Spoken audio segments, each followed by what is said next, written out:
আসসালামু আলাইকুম। চলে এলাম আবার আমার পেজে, বাউল মেলা পেজে। আপনাদেরকে সবাইকে স্বাগতম।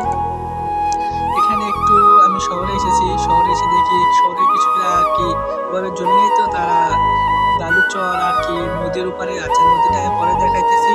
আর এই ফসলে তারা ভেতরে আর কি জমির ভিতরে আর কি ভালোই ফসল করেছে। ওই যেটাকে বা আমার গ্রাম অংশে তুলে বলে সাইড দিয়ে একটু তারা একটু মালকা কালায় বা হলুদের যে আমরা সেটা চাষ করেছে। এটা দেখতে ভালো লাগে। আর এটার ফলন মোটামুটি ভালো, সেই ভালো ফলন এসেছে। ফলনটা দেখতে ভালো লাগতেছে। ফলনটা হচ্ছে আর এনারা যে কাজ করে আর কি যেখানে বিশ্রাম নেয় সেই স্থানটা এটা একটু সবাই থাকে আর কি। আর এই নদীটার কথা আমি বলতেছি, যে নদীটার কথা আমি একটু আগে বললাম।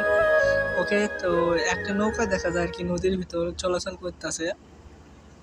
এই তো দেখুন এই নৌকাটা আর কি কথা বললাম। আচ্ছা, সবাইকে সালাম জানিয়ে আমি আবারও বিদায় নিলাম। আসসালামু আলাইকুম।